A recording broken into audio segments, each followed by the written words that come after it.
Transmisión, listo. Nos avisas para empezar. Bueno, mientras tanto yo voy presentándome. Buenas noches a todos. Los que no me conocen son Deyanira Ariza. Pertenezco al capítulo de CISANDES y con el capítulo de Andinos MD y apoyados también con el capítulo de Café Cénica. Hacemos estas conferencias de medicinas complementarias y terapias alternativas al alcance de todos. Para nosotros es un placer tener al doctor Jairo Buitrago, que ya desde hace varios años nos ha venido acompañando en diferentes conferencias. Estamos en este ciclo de calobiótica que ha sido una gran experiencia, o sea, el conocimiento que tiene el doctor Buitrago sobre todo el tema de Oriente, todo cómo funcionan ellos y cómo los ha ido introduciendo en cada uno de los temas, ha sido muy interesante. Quiero darles también una buena noticia que dejamos pendiente. Bueno, por un lado, excusas porque hace 15 días el doctor Buitrago tuvo un problema eléctrico y no pudimos tener la sesión, pero aquí vamos a tener la sesión que debíamos de hace 15 días. Y la noticia es que vamos a un poco más de volumen. No sé, bueno, traten de subirle su volumen porque aquí no creo que pueda subir el mío. Listo. Entonces, hay un tema que les habíamos prometido tenerlo para la siguiente reunión y es el tema de que vamos a hacer un curso de calobiótica en el segundo semestre. Ese curso, pues estamos organizándolo precisamente con el doctor Buitrago. La idea es que empecemos en agosto. Yo creo que ya para nuestra próxima reunión ya tendremos publicado el evento para saber cuánto nos va a costar, qué vamos a hacer. La idea es que vamos a hacer reuniones semanales de hora y media, ¿sí? Y esas van a ser presenciales, o sea, van a ser en la sede de Uniandinos, en la calle 92 con 16, en Bogotá. ¿Qué pasa con las personas que no están en Bogotá? Porque sé que tenemos varias personas que nos se conectan desde otras partes. Vamos a hacerla en el modo híbrido, en el cual pues vamos a transmitir lo que estemos haciendo en el salón, ¿sí? Doctor Buitrago, no sé si quiere comentar algo sobre el curso ya como tal, para darles un pequeño adelanto de lo que vamos a hacer. Gracias, Deyanira. No, lo primero, la sede de Uniandinos que, pues en este tiempo de la pandemia también se remodeló, se mejoraron las instalaciones, se pusieron más atractivas y me comentaba esta tarde en vez de Deyanira en la reunión que tuvimos que pues tiene un sistema ahora en los salones que podemos hacer las transmisiones tanto en vivo como virtuales al mismo tiempo. Entonces la idea, esto que hemos estado viendo este semestre, vamos a llevarlo de la parte teórica y de la parte que hicimos de introducción a extenderlo y hacerlo vivencial. La idea precisamente, y pues sin meternos un poco más, sino viendo desde el sentido, lo esencial. A la postre está lo que pasó el domingo, de nuevo, como otro de los episodios unido a la guerra de Ucrania con Rusia, unido a la pandemia, unido a eso que estamos hablando, que son los cambios que están presentando y cosas que sorpresivamente, como lo de la elección del domingo, nos da nuevos procesos y nos dicen. O sea, nosotros en este momento tenemos dos candidatos presidenciales que cada uno, desde su fuero político personal, está generando cambios, cada uno en una posición diferente, y juntos hablan de cambios. Y lo que empezó a masificarse es, se necesitan cambios, y cualquiera de los dos, el que quede presidente, nos va a llevar a cambios dentro del país. Pero eso no es solamente dentro del país, sino lo que está sucediendo dentro del mundo. Que ahí empieza a verse que esto que estamos nosotros hablando y que por lo que quisimos empezar a hacer toda esta muestra y presencia y mostrar definitivamente que estamos en cambios de conciencia, en cambios de ver el mundo. La semana pasada de Yanira fue apasionante y yo quedé muy apasionado con la reunión que se presentó con motivo de la posesión de nuestra nueva rectora.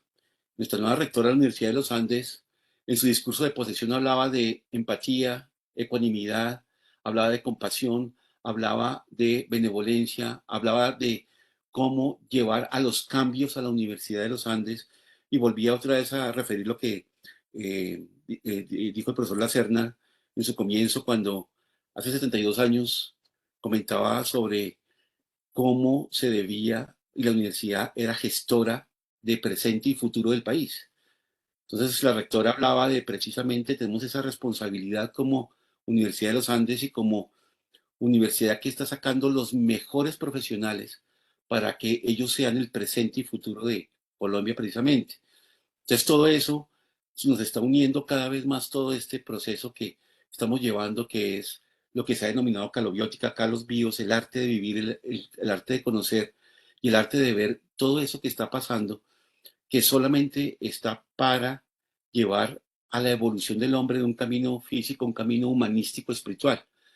Y entonces eso es lo que realmente estamos haciendo aquí con CISANDES, con el capítulo Café Cénica, con el capítulo de medicina. Son varios capítulos que se reúnen precisamente con ese mismo fin de dar unos procesos de calidad de vida, pero también mostrar precisamente cómo esa apertura que se está llevando, esos cambios que está llevando el mundo, esa evolución que está llevando el mundo, estamos a la vanguardia también de eso. Y desde estas áreas que de pronto no son tan conocidas como son las medicinas orientales o como es la sabiduría oriental y áreas como las neurociencias que hoy vamos a ver. Y precisamente esta entrada de Yanira a este tema, porque pues neurociencia del amor, uno dice, oiga, ¿cómo va a ser la vaina? Y algunos van a decir, pero neurociencia del amor, un tema que, pues, no sé, o sea, ¿qué tiene que ver esa vaina con lo científico y el amor, cómo se va a poner científico si es un sentimiento tan profundo? Y precisamente vamos a ver cuál es la esencia y la trascendencia que tiene desde las neurociencias y desde la sabiduría perenne este tema, que es como el centro muy unido a lo que vimos de cronobiología, lo que vimos de ciclos circadianos y lo que vimos también de estado de flujo con el profesor Mihaly y todo lo que hemos visto en este semestre. Ujú. Súper, pues ahorita que estaba buscando, pues también, no sé, doctor Buitrago, si sabe, que la nueva presidenta de Unandinos también es una mujer. Alabado sea. Sí, Tenemos las dos principales universidades de Colombia, la profesora Dolly Montoya, en la Universidad Nacional, también una persona, una profesora investigadora dedicada mucho a la ciencia del área de la salud y a la profesora Jessica, creo que es, escúcheme que el nombre todavía no lo tengo, de no, la, yo todavía no me lo sé, qué pena con ustedes, sí, disculpen. escúcheme que no tengo el nombre aquí en la mano, Digan, que lo es, colocamos, Karen, si nos ayudas con el nombre de la nueva presidente sería súper, de sí, Unandinos. genial, genial eso. Y también es una economista, nuestra nueva rectora, y es precisamente investigadora, también muy en el campo científico, pero también muy en el campo humano. Entonces, tenemos en este momento el regimiento de las dos grandes universidades del país, manejado por mujeres, con un cuerpo docente. Nuestra decana de la Facultad de Medicina es Natalia, que también es mujer, pediatra y especialista en nefrología pediátrica. Entonces, ahí estamos viendo que realmente y aquí, Deyanira, me empezaste a introducir en la conferencia, porque una cosa que va a quedar clara es que el futuro del mundo es de la mujer. Y ahí lo vamos a mostrar el día de hoy. Listo, doctor, pues ya igual quienes no conocen al doctor Jairo Buitrago, es médico, está dedicado a todos los temas de la formación de la parte china, definitivamente profesor en la Universidad Nacional y también tiene un centro, el centro chino, y definitivamente pues, doctor, los micrófonos son suyos y definitivamente nos va a seguir encantando con todo lo que nos enseña. Gracias, muchas gracias, Deyanira. Voy a iniciar el compartir la presentación. Vamos a tener dos videos en medio y al final de la presentación para que ustedes estén enterados. Entonces empiezo a compartir y aquí, me voy a, estábamos probando. Entonces, aquí empieza el primer proceso, que es neurociencia del amor, y entre comillas está la palabra conciencia. Y aquí ya empieza a darnos una mirada que el amor tiene que ver con la conciencia. ¿Cómo así? El amor es amor, y enamorarse es enamorarse, y enamorarse es sexo y pasión y pasarla rico. ¿Cómo así que tiene que ver con una vaina de conciencia? Lo que menos tiene que ver es con una cosa de conciencia y eso nos enseñaron que solamente el amor era el amor de padres, el amor filial y el amor de pronto de pareja que ya tiene un contenido que va dependiendo de los grados que le pongamos y definiciones a la pareja. Entonces puede ser una pareja con derechos, una pareja sin derechos, un matrimonio por la Iglesia Católica y Apostólica y Romana, pero también puede ser por procesos de un simple acuerdo o de una forma legal y que finalmente se hacen determinados acuerdos, pero realmente sabemos exactamente cuál es la connotación y cuál es el trasfondo de lo que se llama amor. Y ese amor conciencia, ¿será que existe un amor que tiene que ver con un estado de conciencia? ¿Y qué tanto y qué clase de conciencia tendrá ese amor? Ahí empezamos con las preguntas que me parece que son interesantes. Entonces, aquí vamos a ver estas diapositivas y las que van a venir son parte de neurocientíficos que han investigado sobre todo esto, parte que son propias mías y todas tienen, si ustedes se van a dar cuenta, debajo tienen de dónde son sacadas y de qué estudios. Todo esto que vamos a ver hoy está referenciado. ¿Para qué lo digo? Precisamente porque necesitamos comprender que esto que se está dando existe en investigaciones científicas de largo tiempo, existe en investigaciones de neurociencias y de neurobiología, y eso nos empieza a llevar a estudios sobre un proceso que empieza en un primer proceso. Esas mariposas que sentimos en la boca del estómago cuando sentimos que alguien nos hace vibrar, nos hace sentir, nos hace movernos de nosotros mismos. Eso es enamoramiento, eso es gusto, eso es deseo sexual, eso es amor.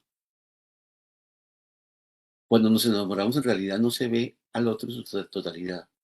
El otro funciona como una pantalla donde proyectamos nuestros aspectos idealizados.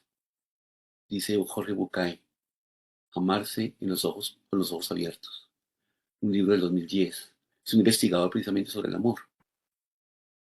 Y empieza a hablar qué tanto el enamoramiento es ilusorio y qué tanto el amor es una decisión. Y ahí vamos a empezar precisamente en eso.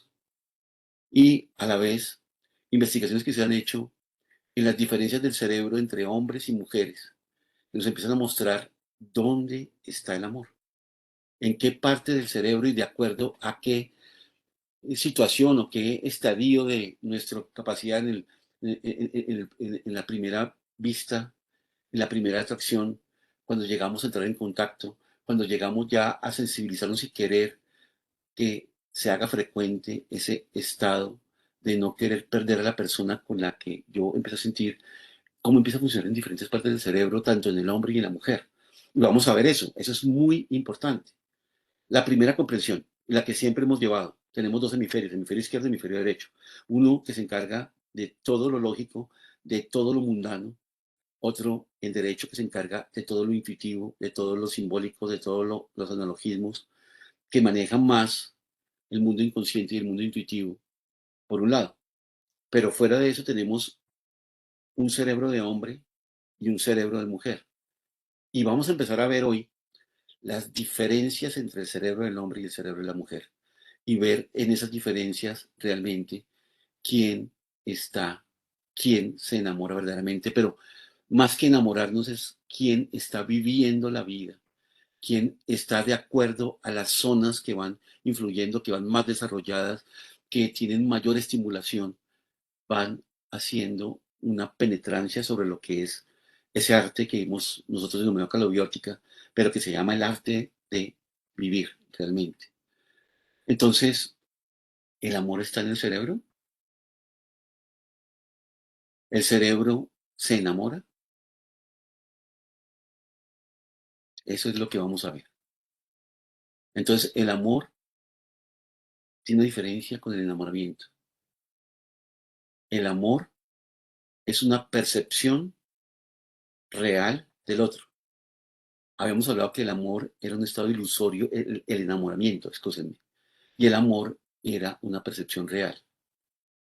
Entonces, aquí estoy haciéndoles resumen para generar un proceso holístico para que podamos entrar precisamente y entrar a comprender primera parte. Después de esta primera parte vamos a poner el video y después entramos con la segunda parte. Entonces, existe un amor, que es un amor maternal, y ese amor maternal va a estimular el lóbulo temporal, el de la corteza prefrontal y la cisura tegmental media. Mientras que el amor romántico tiene un estímulo sobre esas zonas, miren que es muy parecido a las zonas. Aquí zona temporal, zona prefrontal, zona tegmental y se estimulan, aunque no tan intensivamente como el amor maternal. Este es un proceso que es muy interesante. ¿Por qué los hombres nunca recuerdan y las mujeres nunca olvidan? Y esto es interesantísimo. Y esto está uno con la pareja y de pronto la pareja está seria con uno, ¿sí? La mujer. Y uno dice, ve, ¿pero qué pasó? Y está como melancólica y está en silencio. Y uno dice, ¿pero qué pasó? Y de pronto uno, pero mi amor, ¿qué está pasando? ¿Qué te sucede? ¿Por qué estás así? No, por nada, por nada.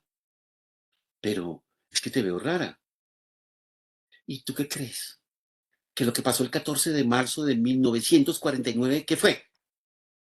14 de marzo de 1949, hace 45, 50, 60 años. ¿Qué pasó, mi amor? Que tú no me abriste la puerta del carro. Las mujeres nunca olvidan, van grabando procesos. Y uno dice, pero es que yo ni me acuerdo en qué episodio estábamos en la casa de tu amigo Mario. Y claro, como te estaba mirando esa mujer que te miraba y no te quitaba los ojos encima. ¿Cuál mujer, mi amor? Esa que tú mirabas también. Y empieza todo y uno dice, oiga, yo no me acuerdo qué fue todo lo que pasó. Y ellas tienen esa memoria. Pero esa memoria está dada ¿por qué? Porque tienen una diferencia en la organización cerebral. Tienen una diferencia y lo que ven y perciben es completamente diferente a lo que vemos y percibimos. Ya empezamos a hablar de los hemisferios y el hemisferio izquierdo y el hemisferio derecho. El hombre está predominando en el hemisferio izquierdo, es el hombre lógico, el hombre es esquemático, el hombre es programático, el hombre ve en pasado y futuro. La mujer, a pesar de que tiene esos recuerdos, pero vive más en presente, vive más en sentidos, vive más en colores, vive más en sentimientos, vive más en emociones. No quiere decir que uno u otro sea más importante, todo depende, pero la mujer cuando necesita su estado lógico lo utiliza también, y el hombre cuando necesita su estado sensitivo también.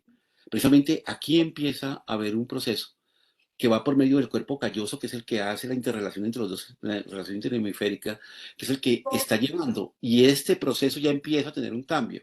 Aquí no solamente vamos a hablar de esa diferencia, sino hombre, tiene que desarrollar su lado femenino, mujer, tiene que desarrollar su lado masculino. Pero, ¿qué pasa? Resulta que la mujer empezó a desarrollar su lado masculino, la mujer empezó a ocupar los puestos del hombre, la mujer empezó a desarrollar y el hombre cada vez está siendo menos sensible a la vida. El hombre siempre quedó con su punto lógico y la mujer que es analógica está entrando al mundo lógico. Por eso es que ahora le queda más fácil a la mujer gobernar, le queda más fácil a la mujer predecir, le queda más fácil a la mujer ser líder. Y aquí empieza el despertar de lo masculino. Aquí empieza el despertar de exactamente qué ve. Y el ojo femenino ve mejor los colores. Si todo esto, miren, debajito está los que quieran y ya para la presentación que tenemos, que sacamos a Facebook en el capítulo de Cisandes, ahí pueden ustedes con más tiempo mirar cada uno de las guías que le van a mostrar. Entonces, la rodopsina se estimula más en la retina de la mujer que en la retina del hombre. Entonces hace que la mujer tenga mayor percepción. Entonces, el oído femenino escucha mejor. Los decibeles que tiene, y es más, el oído femenino tiene a escuchar decibeles más altos que los del hombre. La mujer tiene un grado de voz que es más fina, más aguda, con tonos más agudos, y eso hace que tenga mayor adaptación a sonidos que para el hombre son molestos, pero también eso lo hace que haya mayor percepción. Las mujeres tienen una mayor sensibilidad en las papilas gustativas que están en la punta de la lengua, al dulce. 30% más receptores al dulce. Pero les cuento, en la lengua, desde las medicinas ayurveda, tibetana y china, uno de los exámenes que se hacen son de la lengua. En la lengua es el único órgano interno que puede salir y mostrarnos. Y se hace la representación, por ejemplo, del riñón en esta área, del vaso e hígado en esta área, pero en esta área es el corazón y en esta área se maneja la psiquis también. Y es la que uno evalúa en los pacientes. Pacientes con problemas mentales tienen alteración al quinto, tienen aberturas o tienen puntos rojos o negros en esta zona. Entonces uno sabe que el paciente está en un estado psiquiátrico, está en un estado psíquico de las medicinas orientales. Y qué simpático que sea esa sensibilidad al dulce que está también en esa misma zona. Las mujeres tienen una mayor sensibilidad a la temperatura y la vibración en un 15%. La zona frontal y temporal anterior nos maneja la sensibilidad, lo que esta es una toma que se hace en la corteza cerebral y cómo está distribuido lo sensorio y la temperatura en esa zona. Entonces, por ejemplo, aquí las manos están más grandes porque son las zonas de mayor sensibilidad. Los labios, la lengua, las orejas, la nariz, fíjense, son zonas de mayor sensibilidad y la tienen las mujeres. Entonces las mujeres tienen mejor olfato físico, fisiológico y mejor olfato psíquico. Entonces las mujeres, como tienen un nivel intuitivo más grande, se las huelen. Y ellas inclusive no saben qué es lo que está pasando, pero algo está pasando y sienten que algo está pasando. Y ellas dicen, ¿con quién estuviste anoche? Y uno, ¿cómo se enteró de que yo estuve con esa vieja? ¿Cómo se enteró? No, ella simplemente por medio del olfato empezó a sentir por algo que se llama complejo mayor de histocompatibilidad. Lo tienen las mujeres, no lo tienen los hombres. Entonces ellas generan que las células del cuerpo, las células que tienen que ver con la activación inmunitaria, sean las que tienen procesos de sensibilidad. Eso con una característica mayor de preservación de la especie, imagínense ustedes. Las mujeres tienen eso, por eso es que las mujeres protegen a sus hijos, protegen a sus seres queridos, a los seres que aman, porque tienen sensibilidades que van manejándose por sistemas que no son lógicos, que no son fisiológicos, pero sí ella interiormente empieza a corresponderlos. Entonces, por eso, ese sistema de ferormonas que pasan, la mujer empieza a sensibilizarse más y la mujer siente el olor a hombre. La mujer siente el olor a hombre inteligente, protector, buen amante, sensible. Y eso es lo que lo hace y que hace ella que de una forma intuitiva e inconsciente sienta que tiene que mirar, observar y ver a esa persona. Entonces, y en el caso ya de relaciones que están sólidas, que están constituidas, entonces hace que haya una sensibilidad. Eso no lo tiene el hombre. Diferencia de cerebro de genes por el profesor Jill Baker de la Universidad de Oxford, año 2008. El profesor Larry Halil en 2009, El cerebro sexual.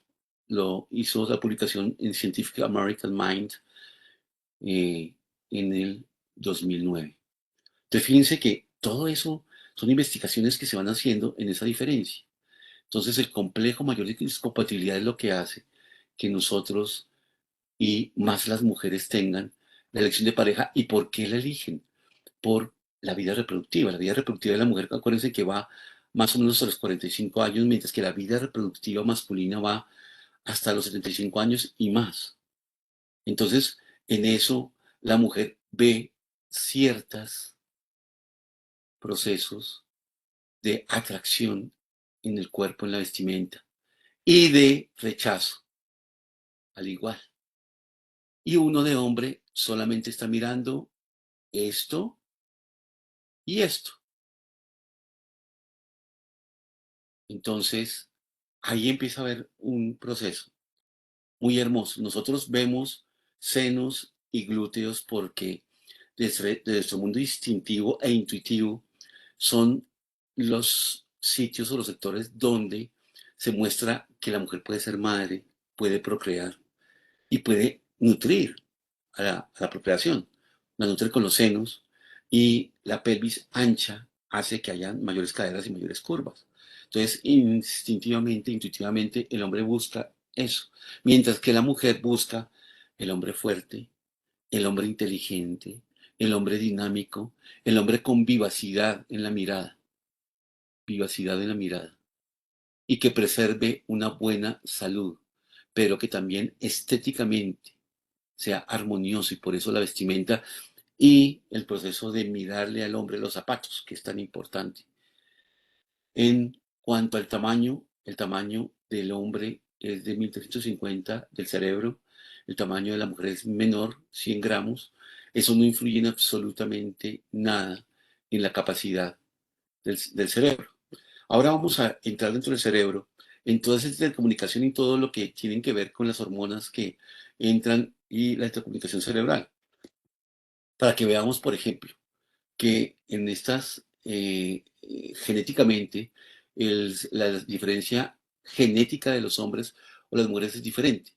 Esto se ve, por ejemplo, en los hombres y en estas redes dendríticas esta es una neurona y esta es la interconexión. Esto es lo que les digo ahora y en la siguiente conferencia que va a ser sobre neuroplasticidad, que es como el resumen de todo esto que vamos a ver en este semestre. Empezamos a ver que en la medida que generamos neuroplasticidad, estas ramificaciones se siguen aumentando y se unen a otras neuronas y hacen una interconexión. Entonces, esto se necesita mucho para que la persona tenga una interconexión y existe en el hombre, pero en la mujer tiene relación con los estrógenos, con las hormonas que tienen que ver con el género femenino, que son los estrógenos. Recuerden que los progestágenos son cuando la mujer queda embarazada, pero siempre, normalmente, tiene un alto nivel de estrógenos y eso hace que la mujer tenga mayor posibilidades de controlar el estrés, mientras que el hombre tiene una, en momentos determinados, menor posibilidad.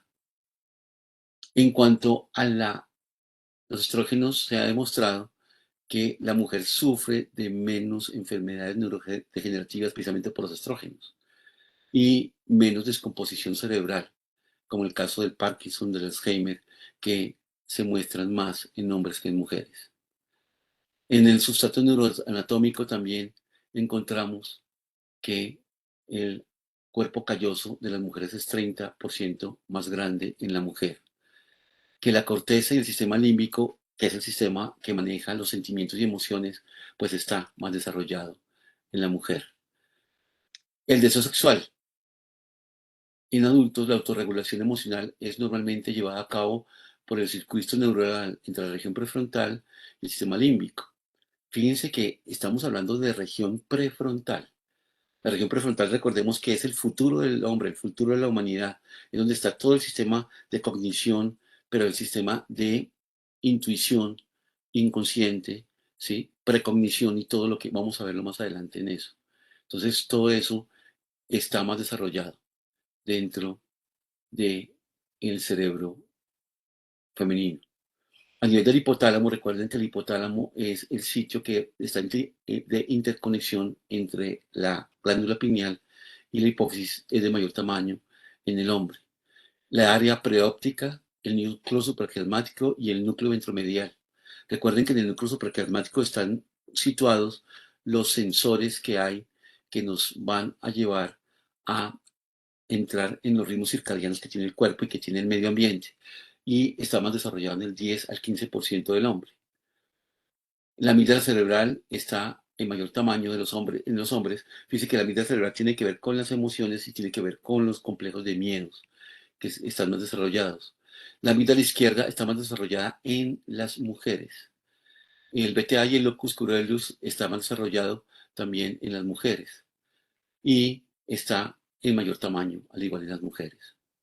El hipocampo, esa zona que tiene que ver con lo mismo que la corteza cingulada, que es con la sensibilidad, con el manejo emocional, está en mayor tamaño en las mujeres. El área de articulación del lenguaje, el área de Broca, que es reconocida, ¿sí?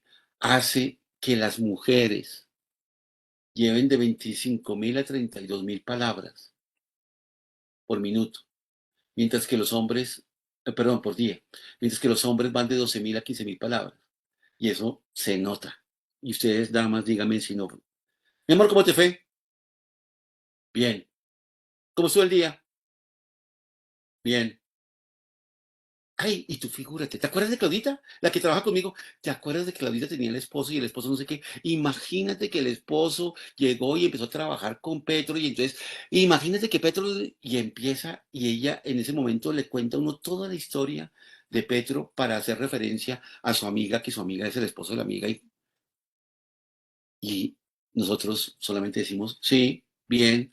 ¿Tienes hambre? No. Uy, yo me acuerdo de esa comida que tuvimos hace 8 días que fue tan rica y no sé qué. Y empieza la descripción. ¿Eso qué quiere decir? No es al azar. Es que la mujer tiene mayor sensibilidad y mayor capacidad de conexión interhemisférica. Y eso hace que tenga la capacidad de poder entrar y emplear historias, cuentos, anécdotas que no lo hacemos nosotros los hombres. Dentro del sistema neuroendocrino, a nivel de la materia gris y la materia blanca, también hay diferencias entre el hombre y esto que estudian neurociencias, que es el amor químico, la dopamina, la oxitocina, la vasopresina, los esteroides, las endorfinas, endocannabinoides, noradrenalina, serotonina, óxido nitroso y factores de crecimiento, tienen que ver con todo lo que es el complejo del amor dentro del sistema. Y por eso aquí, en esos casos, que vemos, hay estímulos sobre entonces la dopamina. La dopamina es importantísima en el amor, es la que hace que nos enamoremos, es la que se dispara cuando está el amor, pero después del tiempo empieza a descender. Desciende más rápido en los hombres que en las mujeres. Entonces aquí, a medida que pasa el tiempo, empieza a descender y entonces nosotros empezamos a desenamorarnos. Eso que vivíamos de ilusorio, del príncipe azul y la princesa divina y hermosa, empieza a desaparecer. ¿Y saben qué tiempo demora la dopamina en bajar? 3 años. Entonces, los niveles de dopamina en los receptores de 2 son más abundantes en el cerebro humano femenino. Las primeras etapas del amor en el cerebro masculino. El metilfenidato, al igual, va estimulándose en el transcurso del tiempo. Y miren eso tan importante. Ese estímulo disminuye con la edad. El estímulo de la respuesta amorosa que tiene que ver con género femenino. Pero el estímulo de la dopamina, en la medida que yo voy desarrollando ese sentido amoroso como ser, empieza a generar aumento de la dopamina y va aumentando con la edad. Entonces aquí ya empezamos a ver los cambios y siempre en la medida que uno entra en el primer unidad, que es la unidad del amor de género. Después se llegan los hijos y entra a encontrar otra consonancia del amor. Después gente correlacionada con uno. Después llegan los nietos. Y todo eso es la sumatoria del amor y la dimensión del amor a otras dimensiones completamente diferentes. Eso hace que se estimule la dopamina. Y la dopamina, que al estimularse, hace que haya un proceso, escúcheme bien, de rejuvenecimiento de todo el ser. Entonces, uno de los atributos de la longevidad es vivir enamorado. Todo eso es lo que vamos a ir viendo. La famosa oxitocina.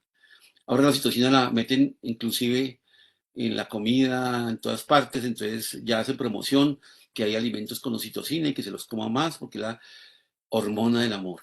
La oxitocina inicialmente se estimuló más durante el embarazo y durante la lactancia, hace que exista en mayor cantidad y la que es la producción de leche. El estímulo del niño hace, pero ese estímulo de la mirada del niño con la madre es el que hace el real estímulo para la excitación de la oxitocina. El estímulo de ser madre es el que hace que la oxitocina funcione. Entonces la oxitocina, claro que se estimula con estímulos de amor, pero tiene picos de subidas y bajadas. ¿Sí? Y tiene picos en la medida que yo tenga amores furtivos, ¿sí? Gustos furtivos, o amores profundos. Amores, no enamoramientos. Entonces, la oxitocina tiene que ver mucho con el apego. Entonces, tiene que ver con esas pasiones terribles que se dan y que se encuentra la ilusión de ambos y resulta que a los 8 días ya esa pasión bajó. Y por eso aquí se encuentran muchos seres, hombres y mujeres, que están en la búsqueda de ese sentido, pero miren que están en la búsqueda del apego. Entonces tienen que acostarse con uno, con otro y seguir en esa secuencia porque están buscando ese sentimiento de poder vivir el mundo ilusorio del apego. Cuando ya encuentra un sentido de amor propio y un amor hacia los demás, entonces esta oxitocina ya cambia su código, ¿sí? Y entra en el código del amor y hace su excreción a otro sentido diferente. Entonces, por eso, esos amores furtivos, ilusorios, pasionales, son amores de un día. La oxitocina sube y baja. Y por eso siempre están buscando y buscando y buscando y buscando todo el tiempo. Personas que les suban la oxitocina, simplemente para sentirse gustosos con ellos mismos, pero eso hace entrar después en mayor melancolía, en mayores depresiones y así. Y llegamos a una que es estimulada por oxitocina, que es la vasopresina. Igual tiene el mismo. Esta vasopresina se estimula mucho más en los hombres que en las mujeres y hace y se denomina una de la oxitocina, la vasopresina y la serotonina son las hormonas del amor. Y en etapas tempranas del amor se incrementa, pero gradualmente disminuye un 52%. Es más elevada en los hombres y relacionada con los procesos obsesivos del hombre y los procesos de celos del hombre. En las etapas tempranas del amor se incrementa, pero gradualmente disminuye la noradrenalina. Y entonces aquí entramos a ese proceso estrógenos, glutamato que incrementa y progesterona en el embarazo que inhibe esas hormonas. La testosterona, esa hormona que se utiliza mucho y la que nos hace sentir más hombres y que nos hace que esa haya la modulación, lleva la modulación del GABA, los opioides que llevan al incremento de las encefalinas y todo eso es lo que nos hace enamorarnos. Las neutrofinas que llevan al factor de crecimiento y los endocannabinoides que se incrementan y sobre todo en las áreas límbicas, las áreas sensitivas y emocionales. Fíjense que eso unido al óxido nítrico, todo esto está documentado, si quieren verlo después en la grabación, para que se den cuenta ya en eso, cómo se entra a ese proceso agudo de que llamamos enamoramiento ilusorio. Pero aquí entra el amor en ese cuestionamiento. Y lo primero, el amor es un aprendizaje social. No de que vamos socialmente a aprender, no, es el que nos lleva a esos procesos empáticos, a esos procesos de interconexión con los demás seres. Entonces ahí empezamos a ver el amor en una dimensión diferente, pero el amor está situado en la corteza prefrontal, una parte que hemos hablado, y la corteza prefrontal termina de formarse a los 21 años y a los 25 años en el hombre. Y aquí empieza a mostrarse esos factores que van sensitivos, cognitivos, que afectan la variación genética y los periodos de formación y moduladores, y de acuerdo a los estímulos que hay, tanto en el varón como en la hembra, sobre todo en el varón de receptores de incremento. Y aquí vemos una de las bases de lo que tiene toda esa explosión de amor y sobre todo la vasopresina. Y aquí está el resultado. El alelo RS334, que es el que se encuentra donde se aloja la vasopresina, es el que causa la infidelidad, los celos, las relaciones superficiales. A este le debemos tantos sufrimientos que hay porque vivimos en eso de que me fue infiel, de que si me deja, ¿sí? Y empieza el proceso, comprendiendo que la dopamina sube y baja entre el enamoramiento y el amor verdadero. A los 3 años, 2014-2016, ponemos 3 años, es el tiempo donde se pierde ese enamoramiento ilusorio, hace las subidas y bajadas, todas las hormonas, ¿sí? Y es cuando empieza la crisis de la pareja. Y en esa hay desilusión, desencanto, desamor, ¿sí? Pero a la vez se empiezan a desarrollar los sentidos de la compasión, de la benevolencia, de mirar al amor desde aspectos completamente diferentes. Y el enamoramiento que tiene un factor que tiene que ver con lo olfativo, ¿sí? En los 3 años ya disminuye y empieza a funcionar la conciencia, ¿sí? Para eso es que nos enamoramos. Helen Fisher es una de las pioneras que hablan del amor desde las investigaciones que hay desde la bioquímica. Es una de las más. Pero el amor verdadero está buscando realmente en ese que va más allá de la sensualidad, uno, un ser inteligente. Lo que les digo, en eso priman más las mujeres.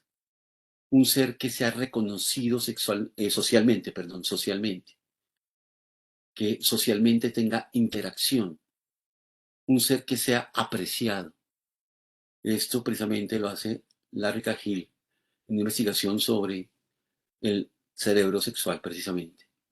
Y empieza a encontrar la diferencia entre el enamoramiento que hay ilusorio, ilusionista, frente al amor verdadero.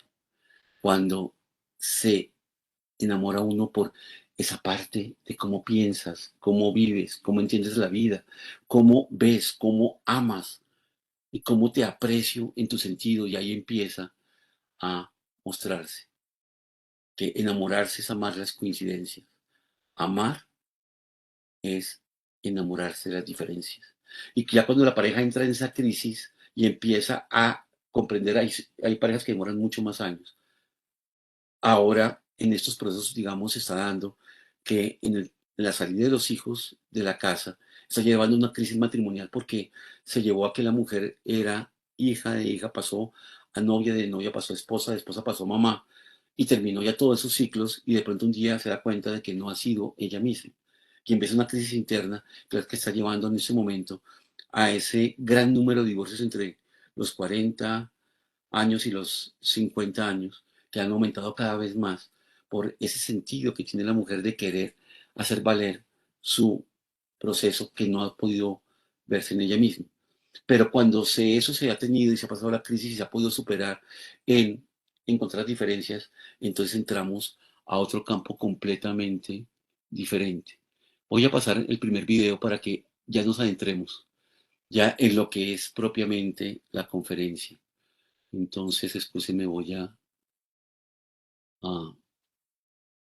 presentar el video.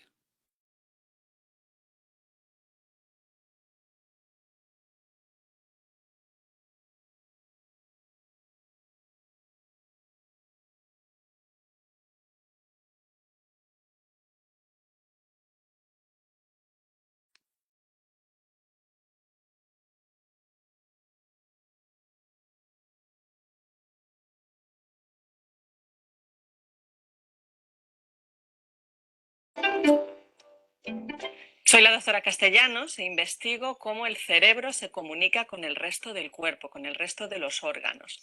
Ahora os voy a hablar de un tema que es muy novedoso en la neurociencia, que ha supuesto una revolución científica, que es la interacción entre el cerebro y el corazón. Ya históricamente el corazón pues había sido una de las sedes de la mente. La mayoría de las culturas antiguas eran cardiocentristas. La última, fijaros, fue la cultura egipcia, que decía que el corazón estaba en nosotros para que recordásemos lo que habíamos olvidado. Otras palabras, por ejemplo, nos recuerdan esa importancia histórica que se le ha dado al corazón. Por ejemplo, recordar. recordis, volver a pasar por el corazón. Tener coraje es tener un corazón fuerte. O sea que siempre históricamente el corazón había sido un elemento muy importante en nuestro cuerpo a nivel mental. Era la sede de las emociones. Sin embargo, los últimos 200, 300 años en nuestra cultura más científica, que nace pues, sobre todo de René Descartes, habíamos pasado a un mecanicismo donde pues, el corazón, nuestro cuerpo, pues, era una máquina muy compleja, pero al fin y al cabo era una máquina, estaba basada en mecanismos. Por eso en la ciencia siempre decimos, estudiamos los mecanismos de esto y de otro. Y en aquel momento el corazón pasó a ser prácticamente una bomba hidráulica. Servía para transmitir la sangre, para limpiarla, llevarla a todas las partes del cuerpo. Y la sede de la mente, es decir, de los pensamientos y de las emociones, se situó en el cerebro. Y a partir de ahí surgen las neurociencias, sobre todo gracias a los descubrimientos de nuestro más célebre científico, que es Ramón y Cajal, que es el que descubre las neuronas. Y el corazón pues quedó relegado a esa parte. El corazón es una bomba que reparte la sangre por el cuerpo. Sin embargo, ya desde hace como 20 o 30 años se empezó a ver que el corazón cambiaba su ritmo muy sutilmente cuando experimentamos cualquier cosa, una emoción o un pensamiento. Nuestro corazón emite disparos, o el bombeo que nosotros podemos sentir, que conocemos, es el bombeo cardíaco, que de vez en cuando ¡paf! ¡Paf! Emite un disparo. El disparo del corazón no es absolutamente rítmico. A veces se adelanta un poquito, a veces se atrasa un poquito. Tiene cierta flexibilidad. A esa flexibilidad de nuestro corazón se le llama la variabilidad cardíaca. Pues lo que se había visto es que nuestro corazón cambia la variabilidad cardíaca cuando sentimos, cuando nos emocionamos, incluso cuando pensamos. Mayor variabilidad cardíaca es mejor. Tenemos mayor capacidad cognitiva, aumenta la memoria, aumenta nuestra fluencia verbal, nuestra capacidad de atención. Aumenta cuando tenemos mayor variabilidad cardíaca. Por ejemplo, los meditadores expertos tienen mayor variabilidad cardíaca. ¿Y qué pasaba? Que con la variabilidad cardíaca ya se veía que formaba parte de lo que sería el sistema cognitivo. Por ejemplo, cuando nos alegramos es cuando más aumenta nuestra variabilidad cardíaca. No aumenta la tasa cardíaca, es decir, el número de disparos que emite nuestro corazón no es más ni menos. Lo que cambia es la flexibilidad de nuestro corazón, ese pequeño vaivén. Cuanto más aumenta la variabilidad cardíaca es cuando experimentamos una alegría. Y a más variabilidad cardíaca supone mayor inteligencia emocional y cognitiva. Sin embargo, en los últimos años, estoy hablando de prácticamente 4 o 5 años, se ha empezado a estudiar que la interacción directa entre el cerebro y el corazón. Es una interacción que está mediada a través del nervio vago, que comunica todo nuestro cuerpo con el cerebro, y es una interacción mediada por la electricidad. Nuestro cerebro emite electricidad, nuestras neuronas cuando empiezan a disparar emiten descargas eléctricas que generan los campos electromagnéticos de nuestro cerebro. Nuestro corazón cuando emite un pulso cardíaco también genera un campo electromagnético. Pues hace poco, estaba hablando de 2 años, se ha descubierto lo que se llama el HER. Son los potenciales evocados por el corazón. Es decir, cómo nuestro cerebro, cómo la actividad de nuestras neuronas cambia cada vez que el corazón ha emitido un disparo. Es decir, nuestro corazón está disparando y si nuestro cerebro responde a los latidos del corazón, las neuronas, ¡pum!, después de un latido, aproximadamente unos 200 milisegundos después, las neuronas cambian su actividad. Y esto se llama HER, H-E-R, las respuestas del cerebro evocadas por el corazón. Los investigadores del Grupo de París publicaron en la revista Nature Neuroscience, que sabéis que es la revista más prestigiosa a nivel científico, un estudio que pretendía ver por qué nuestro cerebro parpadea de vez en cuando. Esto se llama el parpadeo atencional. Nuestro cerebro de vez en cuando se apaga unos 200, 300 milisegundos, durante el cual no percibimos lo que está pasando fuera. Pues este estudio explicaba que percibimos lo que está pasando en el exterior solo cuando nuestro cerebro se comunica con el corazón. Esto dio lugar a que el corazón empezase a ser visto dentro de la neurociencia, que tan solo estudiaba el cerebro, veía el corazón como la puerta de la percepción. Percibimos e interpretamos el mundo que nos rodea si nuestro cerebro y nuestro corazón se comunican. A partir de ahí surgieron otros estudios que evidenciaban pues lo mismo, que interpretamos la realidad a través de las emociones cuando el corazón le comunica a nuestro cerebro todo el bagaje emocional que llevamos dentro. Hace muy poco, muy recientemente, el University College of London, con el neurocientífico Carl Friston a la cabeza, publicó un estudio donde se veía que el corazón proyectaba a diferentes estructuras del cerebro. ¿Y a qué estructuras? ¿A dónde manda el corazón la información en el cerebro? Pues lo manda sobre todo a partes emocionales. Tiene una relevancia importante en la amígdala. La amígdala, que son esas estructuras que tenemos en nuestro cerebro, que es de un tamaño aproximadamente de una almendra, es la parte que está más involucrada en el contenido emocional de nuestras memorias, es decir, nos gusta o no nos gusta. Las amígdalas son también muy responsables de la ansiedad, del miedo, de los pensamientos que son a lo mejor más narcisistas, más egocéntricos. Una amígdala aumentada es una persona pues, que tiene poca regulación emocional. Pues, curiosamente, y como ya también se decía históricamente, parece que sí, que las partes a las que proyecta el corazón son aquellas partes emocionales. Pero no solo eso, y es muy importante, es que también conecta con las partes frontales del cerebro. Las partes frontales del cerebro están involucradas en el procesamiento más racional. Es la última zona que se desarrolla en nuestro cerebro, está involucrada en cómo planificamos nuestras estrategias, cómo regulamos nuestro comportamiento. Por ejemplo, es una zona que se activa mucho cuando estamos haciendo meditación, cuando estamos teniendo un momento de atención sobre nosotros mismos o sobre algo fuera. Está muy involucrada en la atención. Entonces, fijaros lo importante que es eso. Nuestro corazón conecta hacia zonas que son profundamente emocionales y a zonas que históricamente hemos asociado a la razón. Entonces, ahí surgía una de las primeras preguntas, ¿no?, que ahora está en debate en la neurociencia, es que razón y emoción son tan diferentes, si están tan comunicadas y mediadas por el corazón, podemos hablar de que somos seres solo racionales o solo emocionales.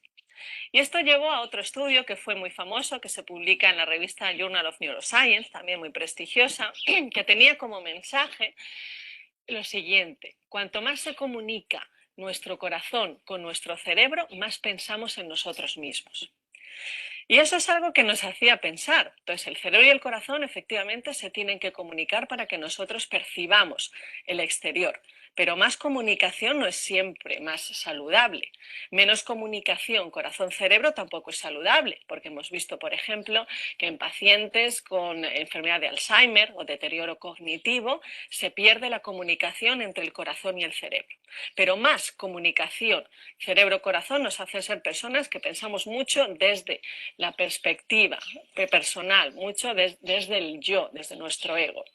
Y aquí acabamos con uno de los estudios que a mí me parece más bonitos, que se ha publicado recientemente en la revista Cerebral Cortex, que demostraba que meditadores muy expertos, esto se hizo en un monasterio tibetano al que llevaron pues, una serie de técnicas para medir simultáneamente el cerebro y el corazón, vieron que cuando estos monjes experimentados, estos monjes tibetanos empezaban a meditar, la relación entre el corazón y el cerebro disminuía. Fijaros qué interesante es eso. Y lo que hacía el corazón es que cada vez que el corazón bombeaba, disminuía la actividad cerebral. Es decir, que podríamos decir de este estudio que nuestro corazón intenta silenciar nuestro cerebro.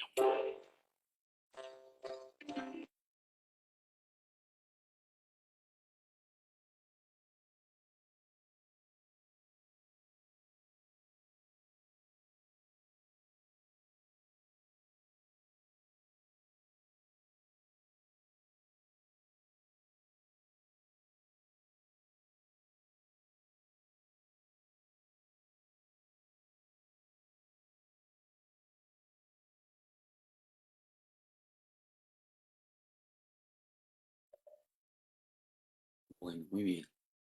Entonces, aquí tenemos a la profesora Nazaret Castellanos hablándonos de esa relación que hay y jerárquicamente entre corazón y cerebro. Y precisamente eso fue lo que hace 7000 años empezó a mostrar las ciencias de Oriente, precisamente. Ellos ya en función y la sabiduría que hay de Oriente. Y por eso vamos a entrar aquí ya a relacionar eso. Si estamos hablando del corazón y estamos hablando de conciencia, entonces ahora desde esas perspectivas que no son de Occidente, sino que son de Oriente, que es la conciencia. Y aquí vamos a hacer un estudio, ya esta segunda parte, ya va a ser de lo que precisamente empieza a verse en los estudios de conciencia. Guido Tononi es un neurocientífico que es de los que más está investigando conciencia hoy en día. Y él está en este momento, está llegando a una conclusión de que la conciencia no está en el cerebro. Que en qué sitio está la conciencia no sabemos todavía. Y él dice, no lo sabemos. Los chinos ahorita van a ver, encontraron que la conciencia está en el corazón, precisamente. Pero aquí vamos a ver desde Occidente y desde Oriente, precisamente. Primero, cómo Oriente maneja el plan de conciencia y después lo que se ha estudiado de conciencia dentro de Occidente. Entonces, es poder percibir la relación entre uno mismo y el entorno de uno. O sea que ya empieza a hablar pensamientos, sensaciones, percepciones, estados de ánimo, emociones, sueños y conciencia de uno mismo. Son algunas de las definiciones que hay de conciencia en Occidente. Tiene que ver con uno mismo y su entorno. Tiene que ver con pensamientos, sensaciones, percepciones, estados de ánimo, emociones, sueños y conciencia de uno mismo. Entonces fíjense que ya esto que es tan importante es impresionante, pero hasta ahora estamos empezando a estudiarlos de una forma seria. Descartes lo decía y lo habló la profesora Nazaret Castellanos, que fue uno de los primeros que empezó a hablar de una sustancia en sentido estricto, de una sustancia creada y de un Dios, alma y cuerpo. Y habló de la glándula pineal. Él empezó a hablar desde ese tiempo de la glándula pineal y hablando de un atributo de cuerpo como una sustancia creada, un atributo de pensamiento y un atributo de perfección desde el sentido que él llamó res infinita o Dios. Aquí res cogitans y res extensa. Y luego empieza a verse este proceso. Si en esta figura, aquí hay tres figuras unidas. Una primera figura que podemos ver, que es una cara detrás de un candelabro.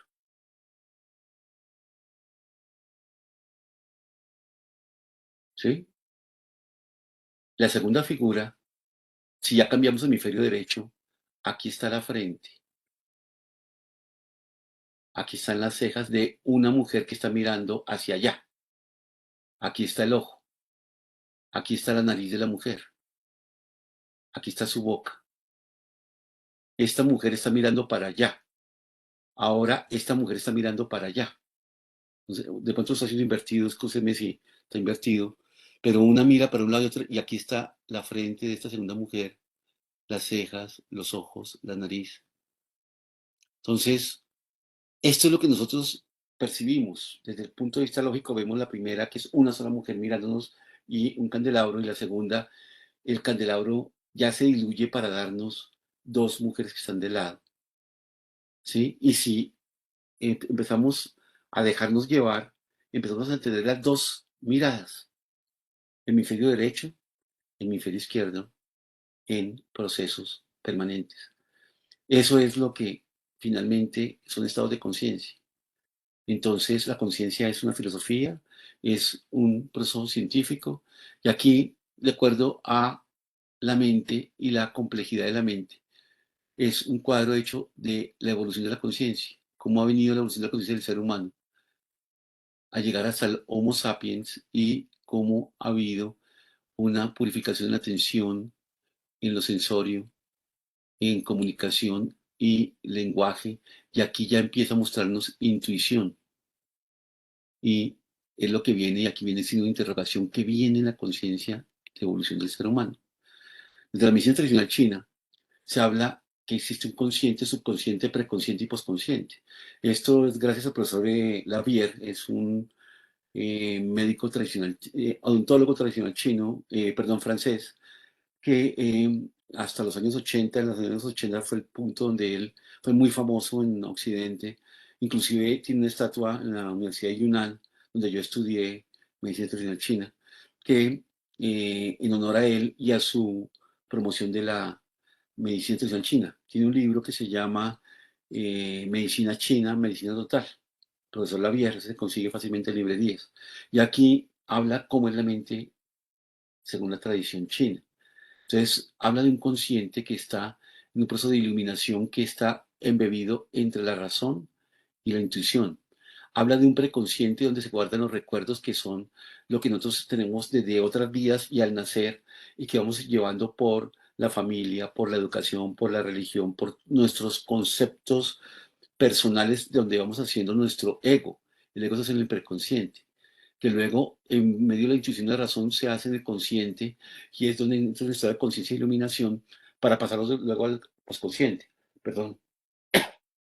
Ese posconsciente es el que genera los automatismos, el vivir la vida en un estado de sincronía, donde el pensamiento, la mente no está, ¿sí? La mente como esa mente de vaca rumiante, ¿sí? Está masticando permanentemente pensamientos, razonamientos, sino que está en un estado de quietud perceptiva.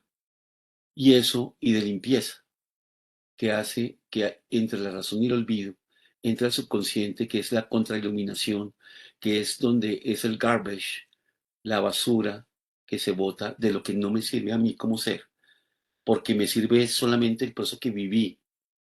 A mí no me sirve la forma de lo que, cómo pasó, sino el sentido de cómo fue el proceso. Entonces, por ejemplo, en el amor, el proceso que tuvo que vivir de enamoramiento pasional, sexual, físico, que me encantaba la mona ojiazul, pero resultó que la mona ojiazul me engañó y entonces desde ahí le cogí fobia a todas las monas ojiazules o rechazo y que empecé a engañar y ser engañado, ¿sí? Olvidar y ser olvidado. Y todo eso, ¿qué me llevó finalmente? A reconocer qué es el amor. Y el amor puede ser vengativo, puede ser pasional, puede ser sexual, puede ser engañoso o infiel. Y unas veces va a ser de uno y del otro. Entonces todo eso se va a la garbage. Porque solamente lo que quedó fue mi enseñanza de aprender a amar. Y cuando ya tengo hijos, entonces conozco el amor desde otra dimensión. Y así voy generando una evolución en mi estado amoroso. Pero si me quedo con que la mona ojiazul me afectó, entonces llevo de por vida todo eso y lo llevo en eso que ellos llaman contrailuminación, la C, precisamente ahí, contrailuminación. Sí, entonces, esa es la mente para los chinos. Y habla de que en ese estado mental, donde hay fuerzas o ideógenos que salen de alguna parte, dicen los chinos, dicen del caos sale, vienen a nosotros en ese estado de iluminación y de ahí se van repartiendo.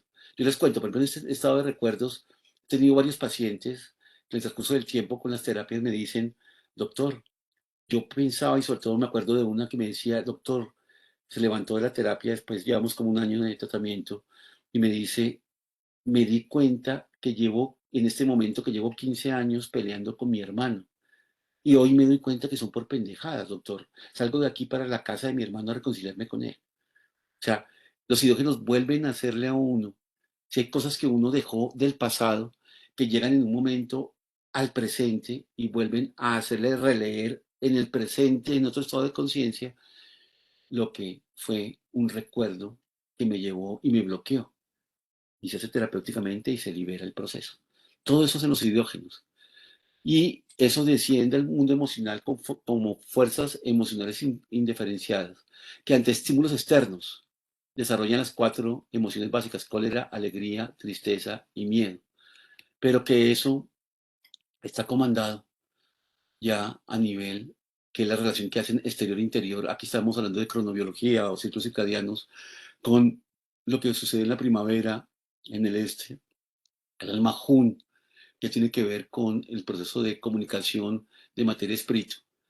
¿Sí? Aquí la alegría que tiene que ver con el corazón, la tristeza que tiene que ver con el pulmón y el miedo que tiene que ver con la vejiga. Por eso es que los niños se orinan en la cama cuando tienen miedo, cuando se tiene miedo al coco y todos los procesos nocturnos y de oscuridad hace que llegue la vejiga. Pero todo eso comandado por el corazón, que se denomina el Shen, que tiene la esencia del fuego.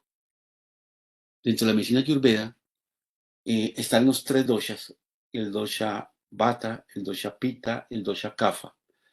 ¿Sí? El dosha Pitta es encargado de lo que hablan ellos de la esencia, que tiene que ver con fuego y agua, o fuego y tierra en algunas ocasiones, dependiendo a dónde está, pero predomina el fuego en el Pitta. Y hay una área que es Sadaka Pitta, que es la interrelación cerebro-corazón.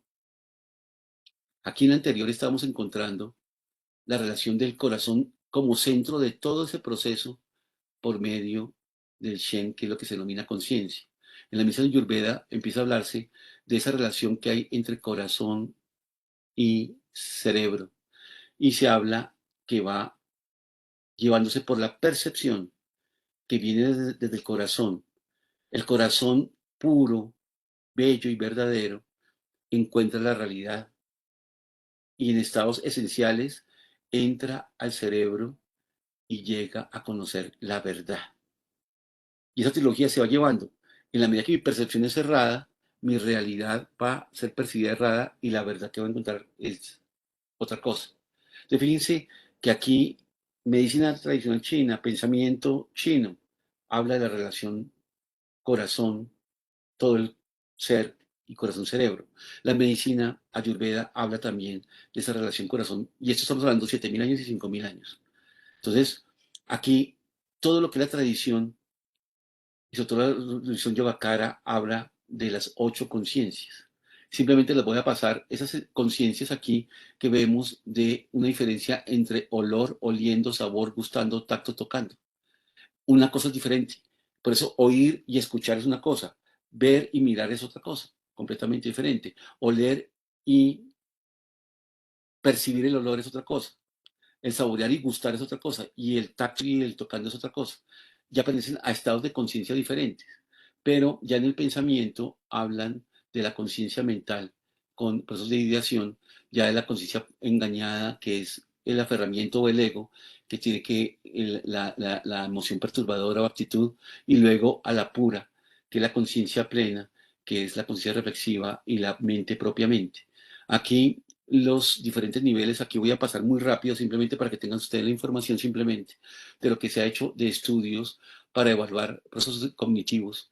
Y entonces aquí procesos en donde hay conciencia, pérdida de conciencia mediante medicamentos y se hace la evaluación de todo el proceso de dónde está la conciencia. Aquí pacientes que han tenido ablación de zonas, esta es una zona cerebral que pasó, el manejo del electrocardiograma unido al sueño REM y cómo afecta cada una de las áreas cerebrales. El cerebro como en medio de estímulos que hay, ahí están a fotos determinadas, cómo va generando unos estímulos eléctricos de una forma diferente. Entonces son pruebas que se van haciendo en el tálamo, en el cerebro cortical, y se empieza a encontrar cómo en el tálamo está la elaboración del pensamiento, el sentido de motricidad voluntaria, el sentido somatosensorial, las habilidades manuales, la visión, la audición, mientras que en el cerebelo hace los ajustes posturales, la coordinación de movimientos voluntarios, el aprendizaje motor, las funciones cognitivas, y mire que este cerebelo es el que tiene que ver mucho con lo que es el manejo del cuerpo, que es el qigong o el tai chi o el yoga. Todos esos movimientos, mire, fíjense esa relación que hay cerebelo-tálamo para elaborar pensamiento. Entonces no es solamente, pero eso está percibido por un sistema electromagnético que lo dispara el corazón. Entonces aquí cuando hay inducción de anestesia, ¿cómo se hace de acuerdo a los procesos que van llevando con ketamina, que es un anestésico que es de corto tiempo?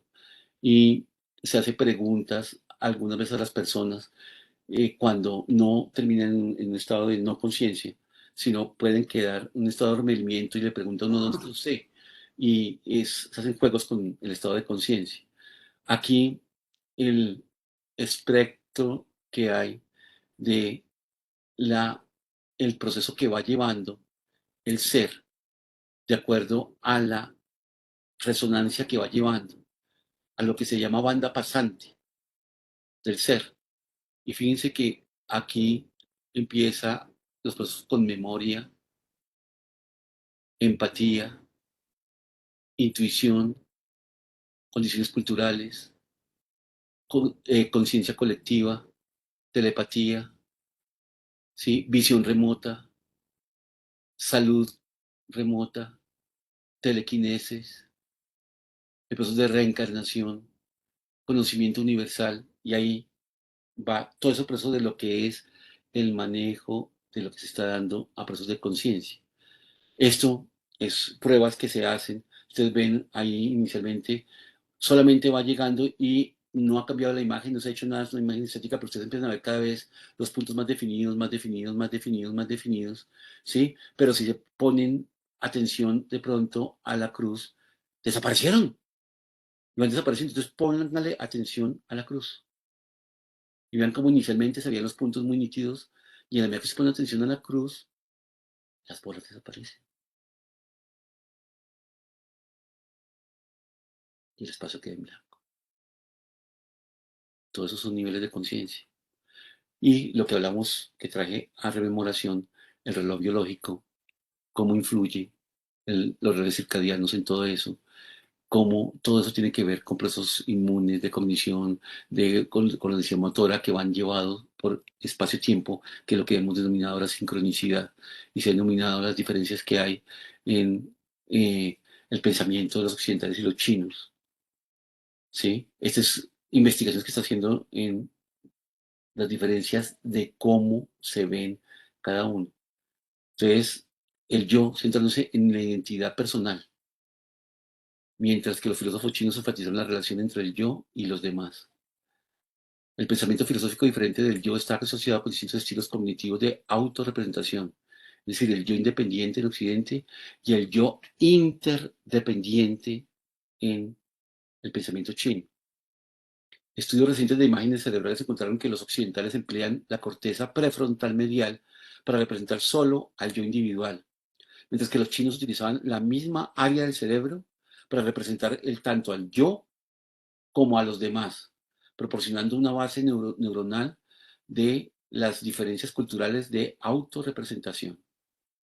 Y el estudio concluye que sugerimos que las diferencias culturales de los estilos de pensamiento entre occidentales y chinos influyen en la estructura psicológica y neural de la autorrepresentación, de lo que es la conciencia de sí mismo, de la que es la conciencia. Entonces, esta es una imagen del ego, centrado, egocentrista, donde lo demás le importa un rábano. Porque yo vivo mi mundo aquí, yo pienso aquí, yo actúo aquí, mis sentimientos son aquí, y aquí está el enamoramiento, en esta parte. El amor es cuando yo llego a interconectarme con el todo y veo la importancia entre cada uno de los seres, actos y vida.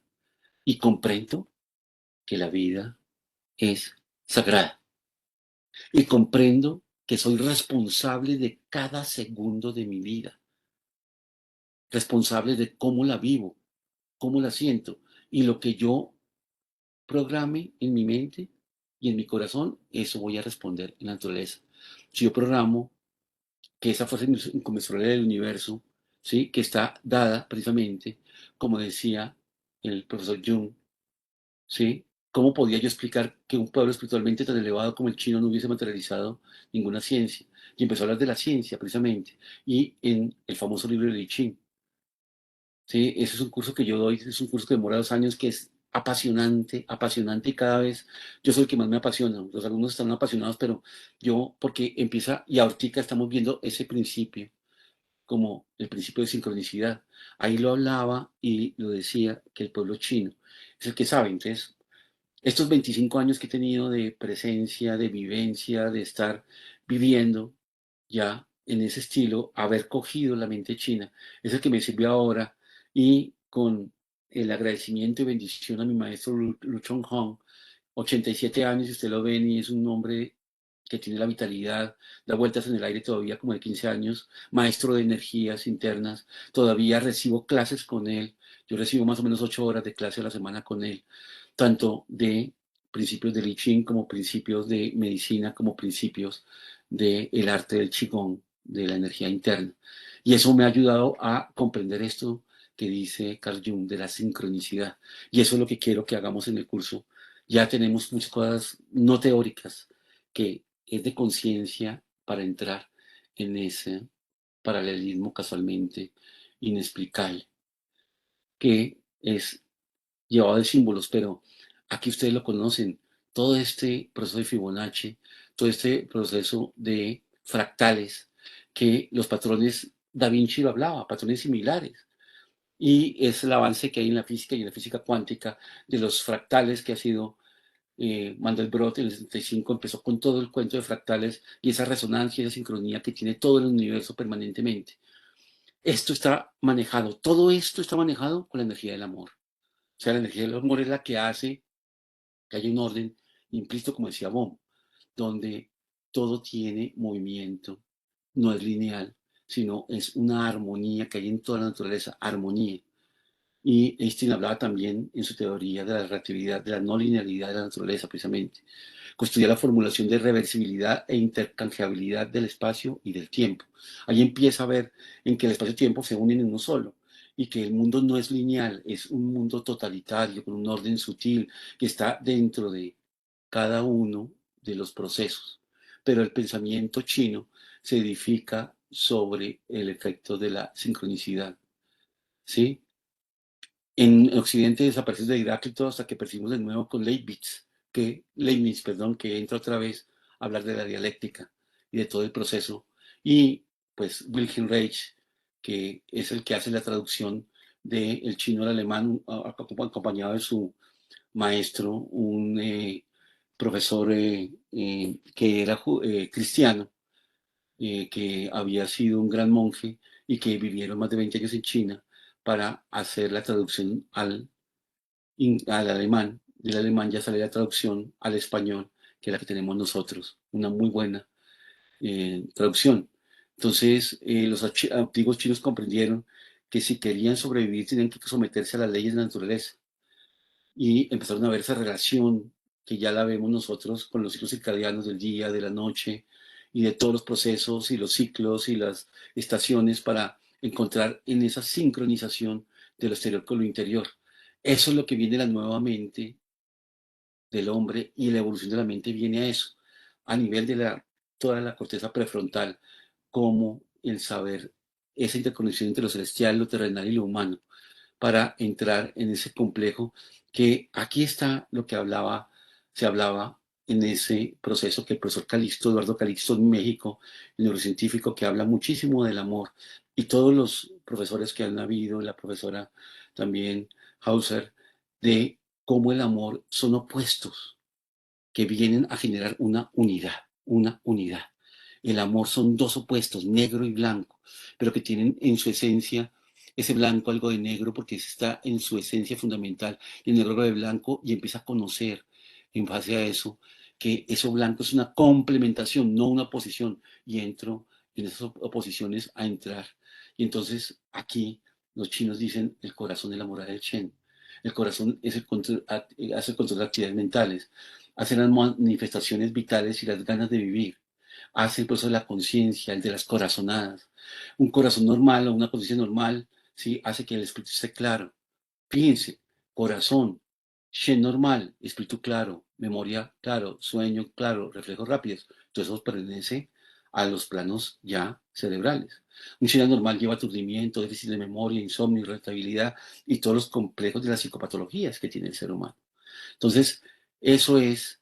¿Y qué hacen en eso? La entrada a la alquimia interior, la entrada a que el corazón entre por medio de todo el proceso que lleva la alquimia interior, tanto en lo físico como en lo emocional, como en lo mental, para entrar a que ese código del espíritu penetre en la materia y vía conciencia corazón alimente al pensamiento, ¿sí? Lo purifique y lo lleve a un pensamiento claro, lúcido, analógico, no razonable. Pero no es que la razón no va a dejar de existir, sí, es que nos vamos a ir más arriba.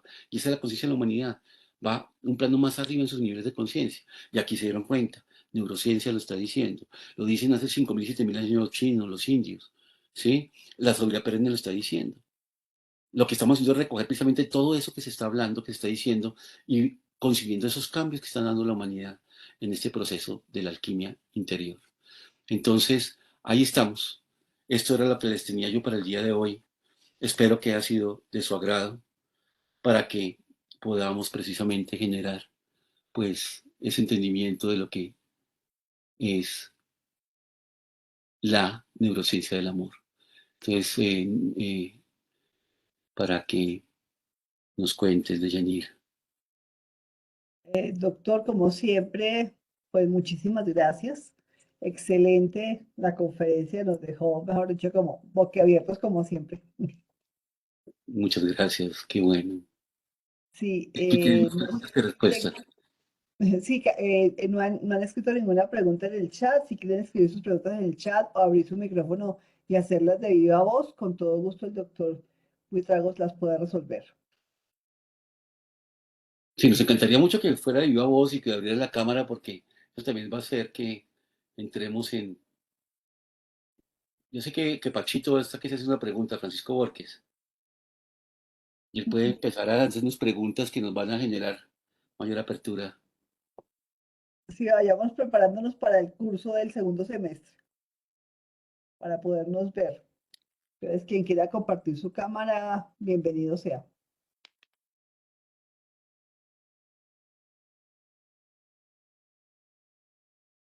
Precisamente estoy en un curso de Uniandinos también, Sí, señor. eh, con un ingeniero que dicta clases en la universidad, y él dice que él exige, en el caso de clases, que todos sus estudiantes tengan la cámara prendida. Si no tiene la cámara prendida, lo saca de la sesión. Sí, sí, yo también lo hago en mis cursos y inclusive ya estamos en el momento en que podíamos generar eso y pues en el curso, lo que les digo, va a ser presencial y como vamos a hacer ese método binario de fusión, entonces los que toque ya hay gente que me decía de Yanira de México que está haciendo preguntas de Estados Unidos, de Europa, algunas personas, entonces quieren que puedan estar, nosotros nos encantaría que todos estuvieran presencialmente pero para ellos también vamos a edificar para que el proceso sea lo más cercano, que puedan sentir en su piel todo lo que vamos a ver en ese proceso que va a ser ese curso. Yo le tengo, estoy con unas expectativas muy grandes porque sé que va a ser algo maravilloso en esa exploración, esa autoexploración interior que es lo Sí. que se intenta para cada uno de ustedes. Por lo menos aquí yo veo una persona que está en New Jersey y una persona que está en México. Y hay otros más. Sí, entonces, bueno, no hay preguntas. No, aquí lo que dice es muchísimas gracias, nos dice Yolanda. Doctor, excelente conferencia. Doctor, nos dejó callados. Oiga, no, eso sí me preocupa, me preocupa. No, Wilson dice que, dice que explica el hecho de encontrar normalmente más autoinmunidad en mujeres que en hombres.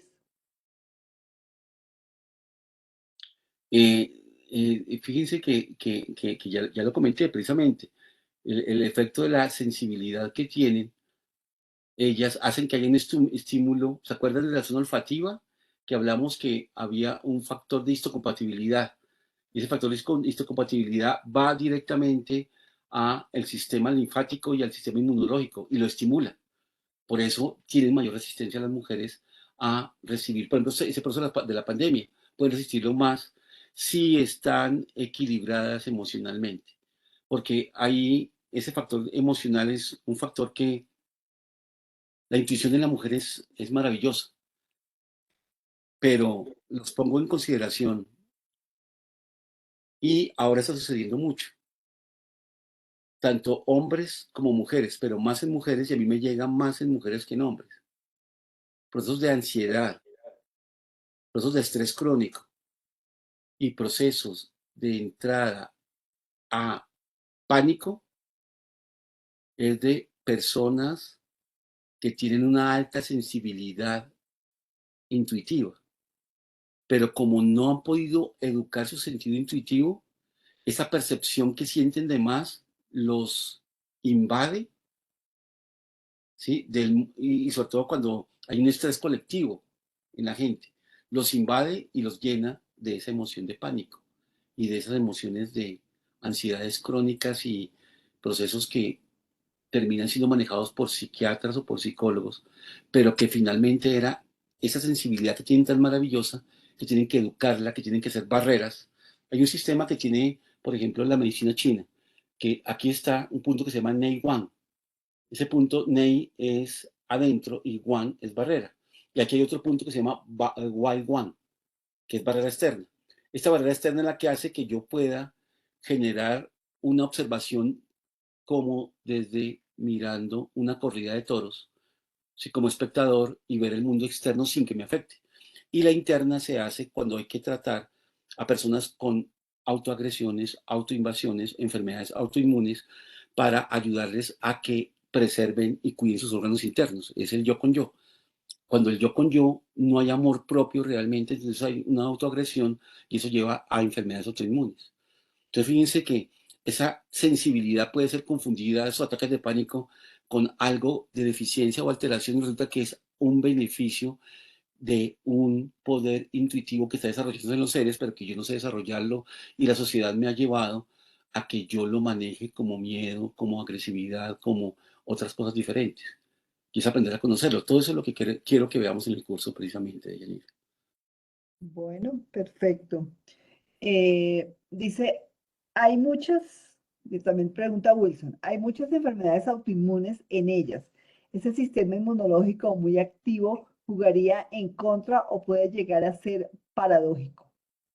Sí, precisamente acaba de responder la pregunta. Ya esos sentimientos emocionales, esos sentimientos de no hallarse en ellas mismas, le generan autoagresión y lesiones en enfermedades autoinmunes. Es que, miren, hay una cosa que a mí me encantaría que ustedes pudieran comprender y entender, y excúsenme que hable de esa forma, perdónenme las palabras que voy a decir que van de pronto a sonar como prepotentes o no sé de qué forma. Pero yo llevo 25 años en todo esto y cada vez que voy ahondando dentro de la filosofía y lo que es mi campo, que es la consulta médica realmente, que es muy fuerte. Yo soy docente y todo, pero siempre he tenido la parte de consulta porque me apasiona muchísimo. El 100% de enfermedades que suceden en la vida, y los digo desde la medicina china, la medicina ayurveda, la medicina tibetana, son por un malestar interno del ser. 100% de enfermedades. Inclusive que yo me pata una pata bajando las escaleras. ¿Sí? El profesor Jorge Carvajal hablaba, él en un tiempo estuvo con el equipo de Nacional, él ayudaba en su comienzo, hace más de 20 años, el profesor Jorge Carvajal atendía al equipo de fútbol, llegando a su consultorio, y él sabía, por ejemplo, con una torcedura de tobillo, una torcedura de alguna parte o una lesión, les ayudaba manejos con láseres y toda la cosa para que tuvieran una reactivación en corto tiempo, pero también les decía, es que mire, aquí en el tobillo se encuentra tal parte de su organismo, de su estado emocional, de su miedo, de tal cosa, y les ayudaba a liberarlo para que no volvieran a tener lesiones en esas áreas. Entonces, el 100% de enfermedades es un malestar interno, es una falta de armonía del ser. Y eso es lo que hace la medicina tradicional china, eso es lo que hace la medicina ayurveda, tibetana, encontrar el sentido que va detrás. Cualquier enfermedad autoinmune, diabetes, hipertensión, lo que ustedes quieran, todo tiene un proceso, el mismo coronavirus. Porque siempre fue el cuestionamiento, ¿por qué mueren unos y otros no mueren? Y morían desde ancianos hasta niños recién nacidos. Y nunca todavía ha podido salud pública decir cuál era la causa de muerte de unos o de otros. Entonces, todo eso está llevando a que estas medicinas también cojan más fuerza, por lo que estamos entrando en niveles de comprensión y de conciencia de solamente hace 5.000 años. Tienen toda la experiencia. La medicina occidental, de la cual yo soy también profesional de la medicina occidental y la respeto y la quiero mucho, y es muy efectiva en lo que debe ser, ¿sí? Lleva 200 años. Estas medicinas llevan 7.000 años y más. Entonces, ya han sido reprobadas, han pasado muchas otras endemias y pandemias. Entonces, eso muestra que realmente hay cosas del ser que están en exceso o en defecto. Mucha emocionabilidad en una mujer puede llevarle, y emocionabilidad estoy hablando desde el punto de vista positivo, sensibilidad positiva, le llevan a enfermedades que se transmiten o que se traspolan en ella misma. Escúcheme la respuesta. Bueno, nos dice TCR. Muy buenas noches, doctor. ¿Tiene alguna influencia esa sensibilidad del complejo mayor de histocompatibilidad en el rechazo al trasplante? Sí, ¿Se puede completamente. Eso, sigo. ¿Se puede pensar en mejorar la gestión emocional previamente? Sí, y no, no solo la gestión emocional. Eh, yo no he investigado mucho ese manejo de trasplantes en relación a procesos de adaptación de personas. Desafortunadamente, pues sería apasionante mirar eso, pero en la medida que yo, como ser, empiezo a generar una adaptación al medio permanentemente, ¿sí? A dejarme llevar por el medio y aprender del medio, entonces mis procesos de histocompatibilidad van aumentando la banda pasante. Y en general, todo. Entonces, si yo me hago amigo del coronavirus, el coronavirus no me va a invadir. Él me lleva a producirme mayor inmunidad, reconocimiento de mi inmunidad, y yo quedo más inmune al coronavirus. ¿Pero qué me dice? Me dice amigo del coronavirus. ¿Pero cómo se hace un amigo del coronavirus? Comprender que es un proceso natural de la vida donde nosotros estamos permanentemente en cáncer. Las células de todo nuestro organismo y los órganos de todo nuestro organismo están llevando células que van rehaciéndose tanto normales como células cancerosas. Pero ¿qué es lo que tiene el sistema? Una buena capacidad de poder matar a esas células cancerosas. Cuando eso se invierte, cuando se hace una traspolación donde lo que es de defensa es más débil que lo que es de ataque, es cuando vienen ya los procesos cancerígenos. Esos tienen que ver con el amor a uno mismo y el amor a los demás. Entonces, ya eso es lo que quiero que vean ustedes, que neurociencia nos está dando respuestas. La profesora Narza de Castellanos empezó a mostrarnos. Escúcheme, yo no sé si tengamos tiempo para el último video de Yanira que se me olvidó colocarlo, excúsenme, que me parece desde el Instituto HeartMath, un instituto en Estados Unidos, que se encarga, lleva ya 20 años investigando sobre esa relación cerebro-mente, y creo que es un video muy hermoso que nos puede contestar todas esas preguntas también. No sé si pueda pasar Sí, un... leamos la última pregunta y pasamos el video.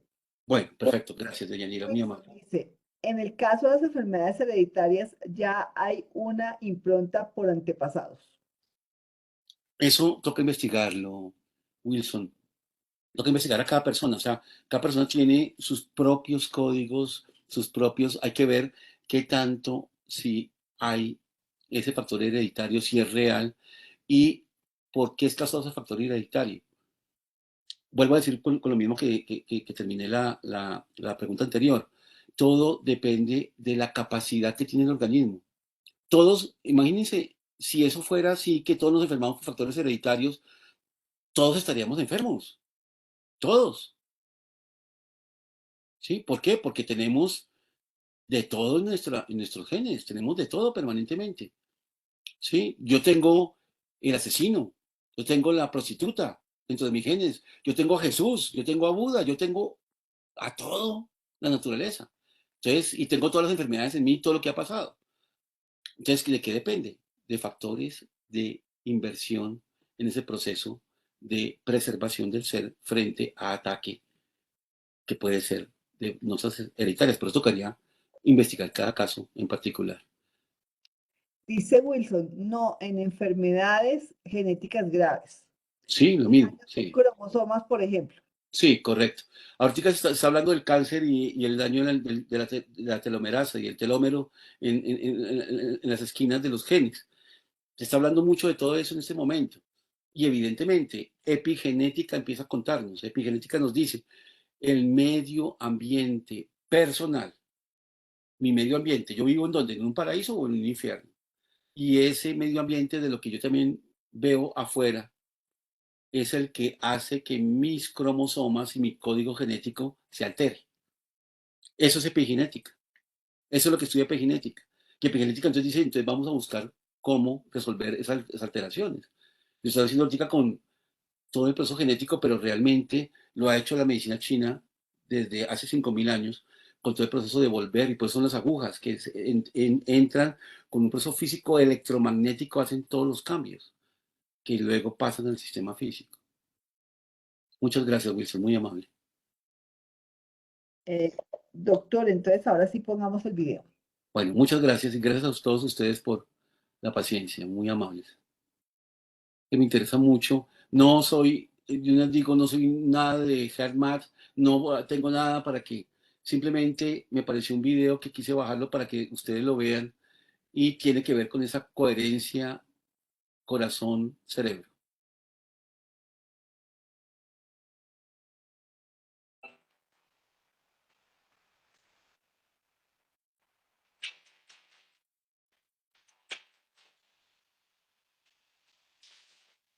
Most people know what it feels like.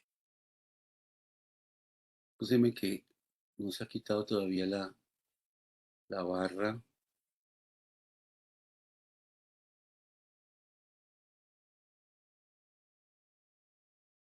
Most people know what it feels like to be in a state of harmony and flow, where our hearts and minds are working together, and there's a genuine connection with others involved. It's easy to love this experience of synergy, but oftentimes this happens by chance, rather than by design or intention. Wouldn't it be nice to be able to produce this flow on demand in our day-to-day communications, projects, and challenges?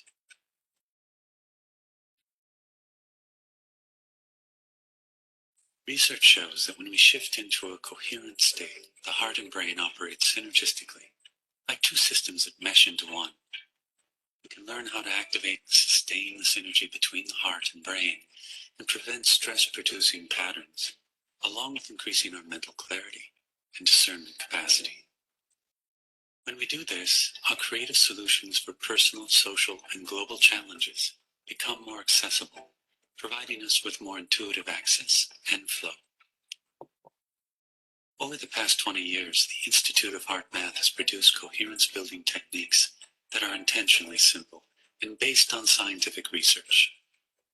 Our mission theme is to simplify a process for intuitive connection to the soul's wisdom and guidance for unfolding who we truly are.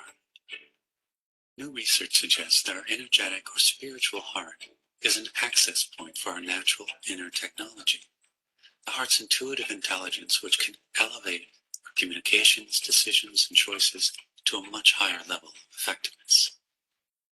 One interesting finding from our research is that when people hold genuine core heart feelings such as appreciation or compassion, it naturally increases their heart coherence. We use the term energetics to refer to the systems that we can't see or touch. For example, our thoughts, emotions, and intuitions. Mind and heart feelings are energetic sources that underlie our thoughts and emotions. They're primary drivers of our biological systems and have a powerful influence on our behaviors, choices, and results. The intuitive, energetic heart is what people have associated with their inner voice throughout history. From our perspective, the energetic heart communicates a steady stream of intuitive information to the mind and brain, which in most cases we only use a small percentage of, because our ego choices overrides the intuitive suggestion. Access to our heart's intuition varies among people, yet we all have it. As we learn to slow down our mind and attune to our deeper heart feelings, our natural intuitive connection can occur.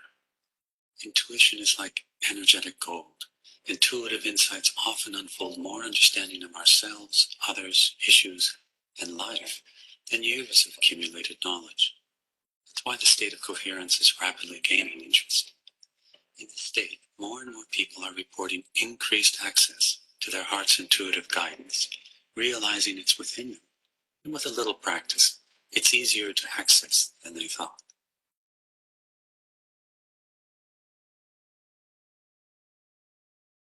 Research conducted in our laboratories has confirmed that when an individual is in heart coherence, The heart radiates a more coherent electromagnetic energy field, can benefit people, animals, and the environment. A growing body of scientific evidence suggests that when there is coherent group cooperation, it results in increased flow, effectiveness, and the potential for higher outcomes. It seems as though the group participants are not only in sync, but are communicating on an unseen energetic level. Our personal coherence can benefit our families, co-workers, friends, pets, and more, simply by our presence. From our research, we know that heart coherence is not an idle state. It reaches out, it influences and supports others in many beneficial ways.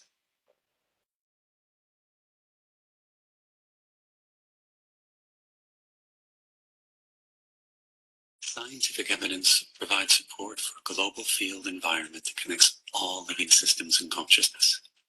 Many scientists believe that a feedback loop exists between all humans and the Earth's energetic systems.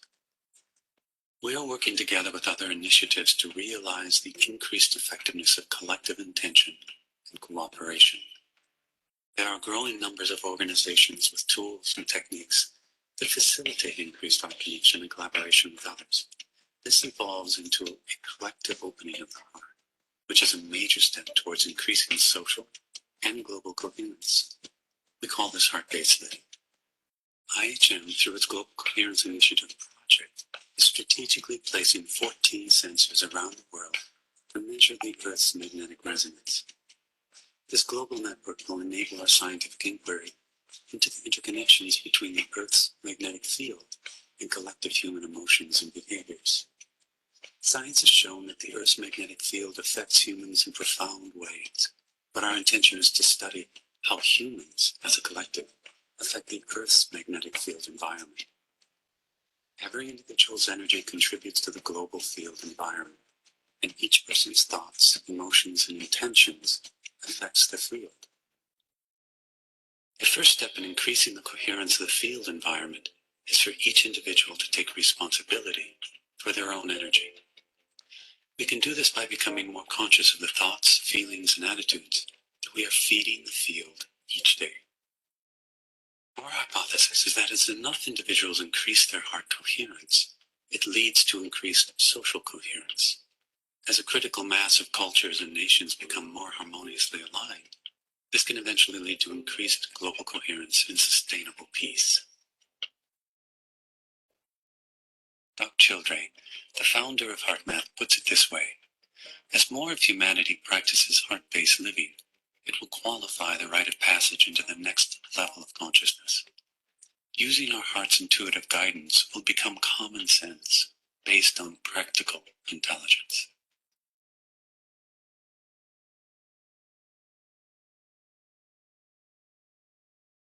Eso era, y les vuelvo a comentar, yo no tengo nada que ver, este video lo encontré para esta conferencia, sí, no tengo nada que ver con HeartMath, no, pero la sincronía es sincronicidad. Yo por este lado haciendo investigaciones desde neurociencias, desde sabiduría, desde medicinas de Oriente, y encontré, preparando esta conferencia, esto que hace HeartMath, que no sabía, ni siquiera lo había escuchado mucho, nunca había entrado a eso. Y fíjense que es la sincronía que hay, y no solamente yo aquí, hay muchos seres en muchas partes llevando en ese proceso de llevar la nueva conciencia de la humanidad en procesos diferentes, ¿no?